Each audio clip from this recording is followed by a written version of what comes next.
All right, hello, ladies and gentlemen. Welcome to today's show. My name is Spencer Walsh, and boy, oh boy, oh boy, do we have a great show for you. Very, very exciting today, as we have Bernie Sanders winning the Nevada Caucuses with 23% reporting. We have a 46.9% vote percentage, CCD percentage, that just dropped down a little bit, 46.8 with 23% reporting to Joe Biden, second place at 23.2. So Bernie Sanders absolutely dominating the Nevada Caucus. We'll talk about everything primary with you. We will get it all covered. And joining us today for our first live episode in a very long time, we have James Stanley, recovered from the flu and back to talk more primary with us. James, thank you so much for joining us. So great to have you on this very fine night. Looks like we're just as we go to James, we have a little bit of trouble with him, with the poor network connection on James's end. So yeah, we'll be working on that. Yeah, James. James? First of all, welcome to the show. Second of all, what's your basic reaction to tonight? We'll play a lot more clips and all that, and talk a lot more about it. But what's your basic reaction to tonight? Oh yeah, first I just want to thank you for having me on. I just had a little connection issue there. But first reaction I got for tonight is, well, pretty big night for Bernie. I mean, he dominated the field already from the beginning with only 4% in. I mean, Fox News had pretty much projected it at 4% in that Bernie was going to win because of the fact of all the major support that it seemed like he already had from the dead start of this entire caucus tonight. But really good news for Bernie. I would say this is his third win so far of the primary season. Yeah, I think it definitely is. I mean, maybe not in delegates because with Iowa, the state delegate equivalent is very, very tight. But still very tight. Yeah, but he won the popular vote in Iowa. He won in New Hampshire in both the popular vote and the delegate totals. Like, it's an incredible start to the primaries for Bernie Sanders. There's no doubt about it, and he only really seems to be going up. I do want to play a lot of interesting, fun stuff for you today as we continue to talk about the Nevada Caucuses and some crazy thing that have been said on the media. We will now, first though, for everyone out there, I do want to give you a little bit of a taste of the victory party at Bernie Sanders in Texas. He's pretty much already moved on to Texas right now because he's got his priorities straight. He's thinking about Super Tuesday, wanting to put this nomination here in the bag. Because if he wins South Carolina, if he does well on Super Tuesday, that will be it for him. So, yeah, let's take a look. This is what Bernie has to say. Based on what I have seen today in Texas, we were in El Paso. We're here now. Don't tell anybody. I don't want to get them nervous. We are going to win the Democratic primary in Texas.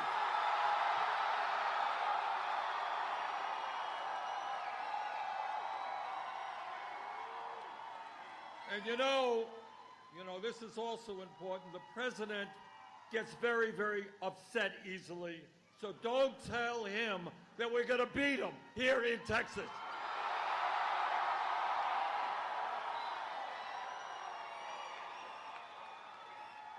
And now I'm delighted to bring you some pretty good news. I think all of you know we won the popular vote in Iowa. We won the New Hampshire primary. And according to 3 networks in the AP, we have now won the Nevada Caucus.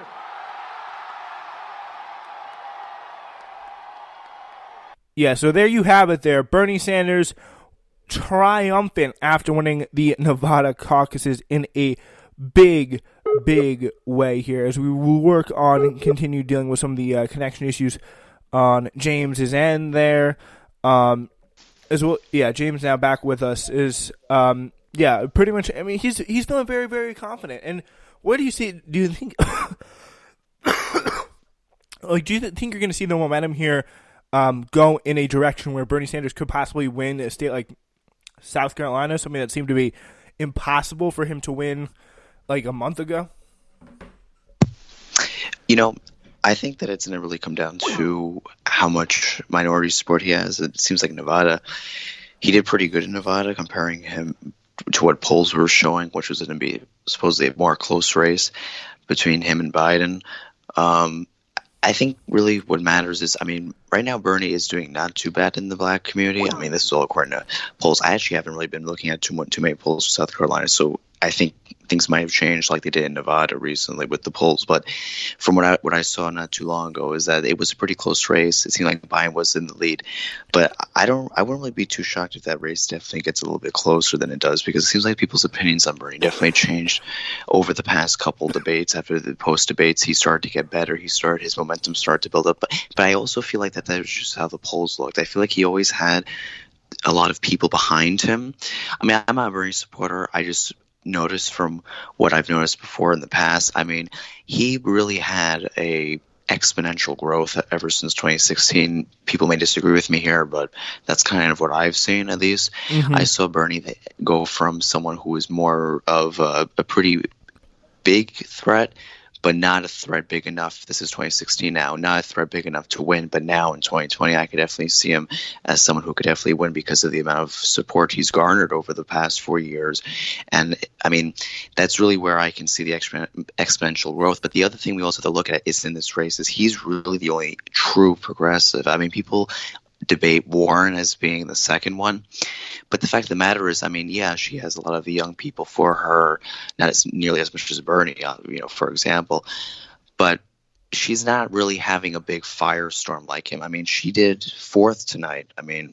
Really not that good, especially since she is supposedly pretty similar to Bernie. Yeah, you really showing a little different. I think her campaign really seems to be on its last legs. Like, she's pulling up rallies with like 300, 500 people at their very best. It's a really far cry from the 20,000 she was getting in Washington Square Park in the fall. But Biden's second at 23.2, Pete Buttigieg at 13.6, with Bernie Sanders almost 50% of the vote in Iowa. Absolutely insane stuff. And there's been just amazing reactions to those. Let's start with one of the biggest guys, Pete Buttigieg, former South Bend mayor, going after Bernie Sanders in his concession speech. And what I really think he's trying to do here, it's very, very simple.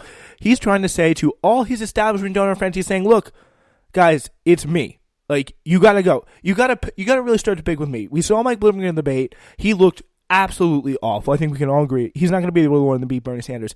It's going to be me, and it's going to be nobody else at this point. So you got to pick me. And just to show you that, I'm going to go very, very hard against Bernie Sanders like this in my speech after Nevada. This campaign belongs to everyone, ready not only to end the era of Donald Trump, but to launch the era that must come next.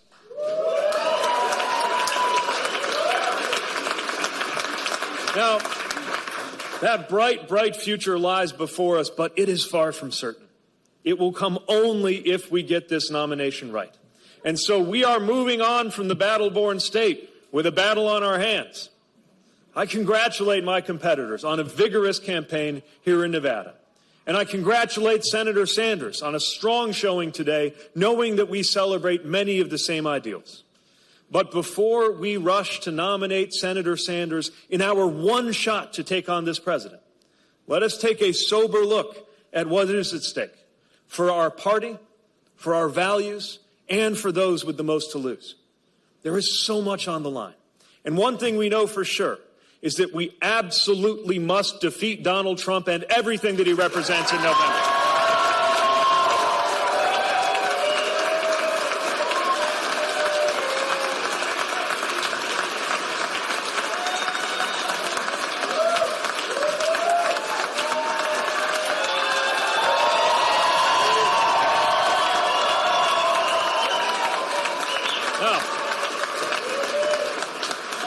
This is important. We share these ideals, but I believe the best way to defeat Donald Trump and deliver for the American people is to broaden and galvanize the majority that supports us on the critical issues. Senator Sanders believes in an inflexible, ideological revolution that leaves out most Democrats, not to mention most Americans. I mean, again, this is the really kind of the BS thing he's saying. So James, unfortunately, you can't hear this, but he says Senator Sanders believes in an inflexible ideological revolution that leaves out most Democrats, not to mention most Americans. Not if you look at any actual empirical evidence. Like, it seems like most Democrats are being left out of your campaign, and that's by choice, buddy. So yeah. He went on by ripping Sanders for his position on Medicare for All. His vision of capitalism is the root of all evil and calls for a revolution that would go beyond reform and reorder the economy in ways that most Democrats, not to mention most Americans, don't support. And I mean, that's a question that a lot of people are going to have to grapple with. Like, if this agenda that Bernie Sanders is trying to push is so broadly unpopular, like, why is he winning then? Like, it just begs the question, why is he winning? Like, that's...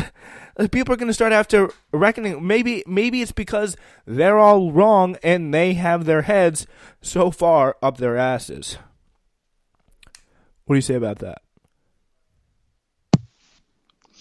Well, I think that Buttigieg definitely. I think that the problem with Buttigieg right now is that he's really like Warren. He's a dying breed who's trying to really get his last breath before. I mean, I guess he officially dies off. But he is trying to make himself look like the best moderate in the race. And this is where Bernie is really having an easy path to a possible victory in the nomination. He's the only guy who's very left in the race, at least the only authentic one. You know, Warren tries to frame herself as another leftist in the race, but she really isn't. I mean, she has her own base to herself that's very small. But the Buttigieg is trying to kind of get a lot of support off of Biden and Bloomberg and Klobuchar, while he is really not doing so good. I mean, he's actually dropping, actually. I mean, Klobuchar has actually gained support off of him, and so has Bloomberg. Bloomberg actually really vacuumed a lot of his support once Bloomberg came into this race, because a lot of the people who supported Buttigieg were really wealthy Democrat businessmen and people who supported Obama back in 2012, because 2008 they support Hillary. These are pretty much people who like things exactly the way they are. Yeah, I mean, actually, I would argue that they actually liked it actually a little bit more pro-business. Yeah, that's than certainly possible. What too, Obama yeah. had. You're probably right. Like, as we have it right now under Trump, that's probably exactly the way that they want. Which is, I mean, look at Buttigieg's plan. I mean, his health care plan. I mean, I'm for a public option. Medicare for all who want it is not a public option. It is a watered down Obamacare watered down like the Obamacare that we have now, which is already really watered down. And Buttigieg's plan would still have, I think, when I was reading about it the other day, I think it was like 17 million people would still be uninsured on Buttigieg's plan, even though supposedly you got the choice. You know, you got the choice between the private care and you got the choice between the public, quote unquote, public option, the Medicare for all who want it. But that's just all a complete dumpster fire, because the fact of the matter is it's not going to actually insure people, at least close to 100% of the people, because you're still going to have 17 million people uninsured, which might not seem like a lot of people to many, but that really is quite a lot of people without insurance. It's too many, in my opinion. Yeah. And I mean, it's really, really interesting to see the reaction of some people like this. Like some people who are, like, they're generally shocked. Like, this is Jennifer Rubin, a staunch Sanders opponent, in the Washington Post, saying, quote, Sanders has much more appeal with non-white voters than previously thought. Just like we've been trying to tell you for the past, like, how many months now? We were right. This GOP 2016. GOP 2016 all over. Failure to challenge later until it is too late. That is right. It's too. I really get the sense, especially tonight, seeing people's reactions, it's starting to sink in a way that it really hasn't before. It is just too late for the establishment of the Democratic Party to come in and try and stop Bernie Sanders unless something drastic happens. Moderate candidates with little non-white support must leave for Biden to have a shot for Bloomberg. Must go negative versus Bernie. Many never Trumpers